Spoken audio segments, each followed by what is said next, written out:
My first high school church choir tour began with a small disaster.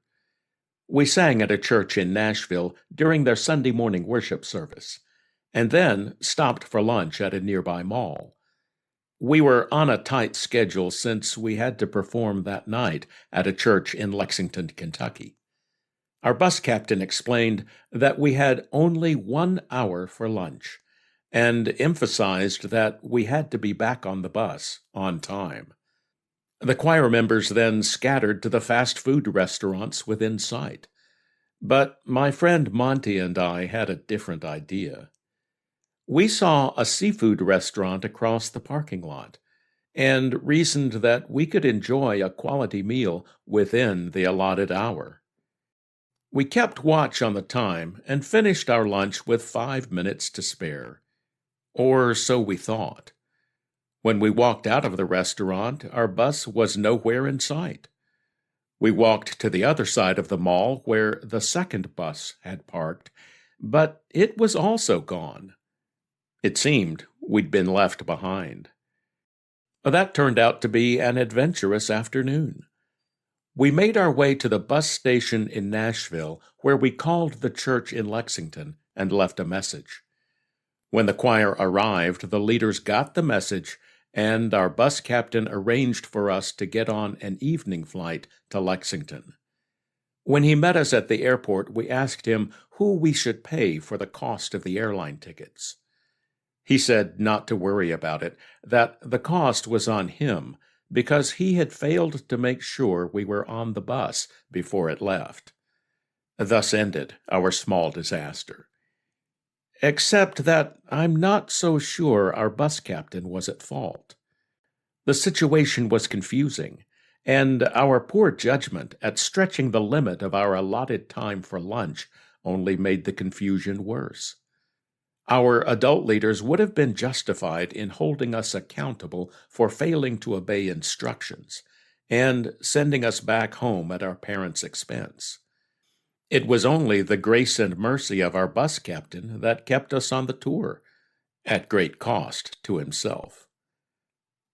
That was my first practical lesson in what our Messiah does for us. That gentleman on our choir tour had unknowingly helped me begin to understand what Paul explained. Who shall bring a charge against God's elect? It is God who justifies. Who is the one who condemns? It is Messiah, who died, and moreover was raised, and is now at the right hand of God, and who also intercedes for us. This is the kind of intercession not for the guiltless, but for those who deserve destruction because they have violated God's standards of righteousness.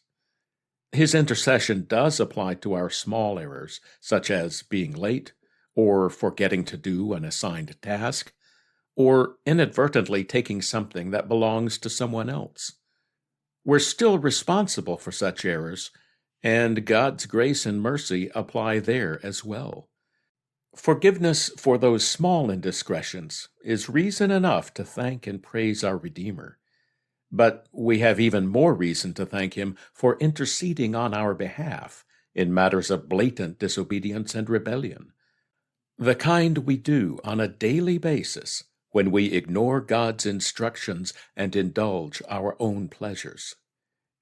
We make light of our daily disobedience to God, just as our Hebrew ancestors did. They had been redeemed at great cost from Egypt, just as we have been redeemed at great cost. Like them, we're also in the process of being educated in the ways of our God, which includes thorough testing to see if we were actually serious when we accepted His invitation to move from death to life. And like them, we grow impatient when God doesn't move on our schedule. It wouldn't be so bad if we paid attention to His voice, but that requires some effort at learning how He communicates, and at internalizing His word in our hearts so we avoid sinning against Him. Instead, we follow the footsteps of our ancestors in the wilderness. They outsourced their relationship with God to Moses. just as we outsource our relationship with God to pastors, teachers, rabbis, and saintly grandmothers. It's this cavalier attitude toward our holy God that results in the sudden appearance of golden calves. When the Israelites at Sinai strong-armed Aaron into making an actual golden calf to represent God, they weren't so much turning their backs on God, but remaking him in their own image. It's easy to do this with an invisible God, but we can't get away with it forever. At Sinai, God required immediate corrective action. He was ready to do it himself when he told Moses to leave him alone so he could destroy the Israelites and start again by making a nation from Moses. And that's where we see another practical lesson in intercession.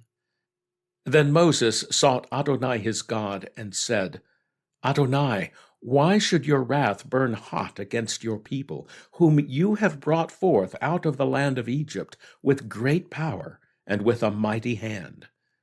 Why should the Egyptians say, He brought them out to do evil, to slay them in the mountains, and to annihilate them from the face of the earth? Turn from your fierce wrath, and relent from this destruction against your people. Remember Abraham, Isaac, and Israel, your servants, to whom you swore by your own self, and said to them, I will multiply your seed as the stars of heaven, and all this land that I have spoken of I will give to your offspring, and they will inherit it forever. Yeshua's intercession is like this. He stands in the gap for Israel just as Moses did. Why Israel? Because that's the covenant nation God chose from all nations on the earth. That's what Paul means when he writes about the elect. It's why we from the nations who pledge allegiance to Israel's Messiah become part of that nation by adoption. It's also why the visible remnant of that nation, the Jewish people, remain part of it, so that the rest of us have something to be adopted into. And when we succumb to our inherent foolishness and rebel again against our God, he does exactly what he did at Sinai. He looks to his intercessor to find a reason not to blot us out of existence. We won't know until the kingdom is fully come on earth how close we've all come, perhaps on a daily basis, to destruction because of our disobedience, willful and otherwise. That's when we'll find out how much of the good things of God we missed for the same reason. Part of his mercy is that his perfection of his elect takes place over millennia. Individuals and even entire generations can fail to obtain the fullness of his intentions, but their failure cannot halt the process. That's why we can look back at our predecessors, from those who made the golden calf to our parents who are blind to certain things we see more clearly, and discern the kindness and severity of God. Our children and grandchildren will do the same with us, hopefully rejoicing in the good examples we set before them and learning from our errors. This is how the covenant elect enter the kingdom. We believe God, and he counts it as righteousness. Believing, of course, means acting on what we have heard, so that our lives demonstrate, however imperfectly, evidence that our Redeemer's work in us is having the intended transformative impact. It's a journey, and it can be confusing, which is why we have to listen and obey, lest we find ourselves off the bus.